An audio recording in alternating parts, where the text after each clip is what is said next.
So now we've talked about the positioning, the shape and the depth. Now we get onto my favourite part, and that's planting.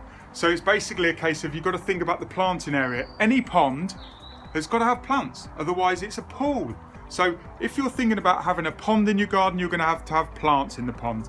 So you've got to think about the size of the plants that you want to keep.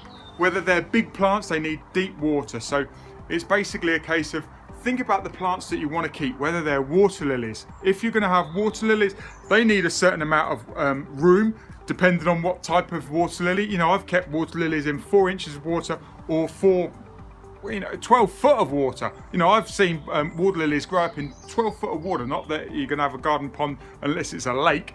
But certainly the planting, so we've got to think about plants. So there's lots of small miniature plants that don't need a big pond, so you can have a patio pond or a container water garden. So thinking about what type of plants you want to keep in your pond is a critical thing in the planning process.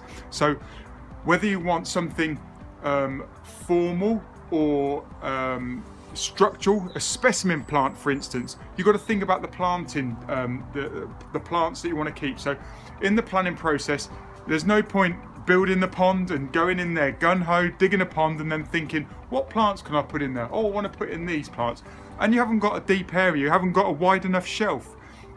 So the first thing that I normally do with new people is say, what plants do you want? Or they leave it up to me. So they might want an architectural plant. So then you've got to think about the depth of the shelf. So the first thing to do is, or what I say is, what size pot or what size root mass is the plant going to have? And then we can build a shelf for that specific plant. So the first thing to do is I would go out and actually get some plant baskets and sort of like have a look at what size plants you want to keep. Bigger and fewer plants is a lot better impact than lots of small little plants all mixed up. A big area of small plants is a very good thing, but it's a bold statement. So what I would do is I would make sure that you build the pond so the shelves are wide enough to contain the plants themselves, and they're deep enough for the plants themselves. So let's talk about water lilies for a minute, one of my favourite subjects.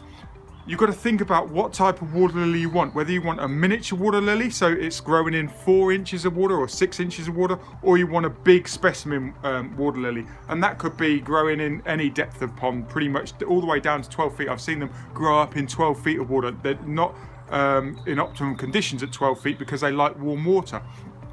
But certainly you've got to think about the what plants you're going to keep. So if you want big water lilies, you need to have a deep pond, and you need to have a big enough pond to hold those big specimen water lilies. So that's part of the planning process. You can see I enjoy the planning process and lots of different things. Go online, see what you want, talk to a pond professional or someone that's had a pond or had a number of ponds before, and get enjoying the planning process. My name's Mark from anypond.com. I'm here to answer your questions. Get in touch.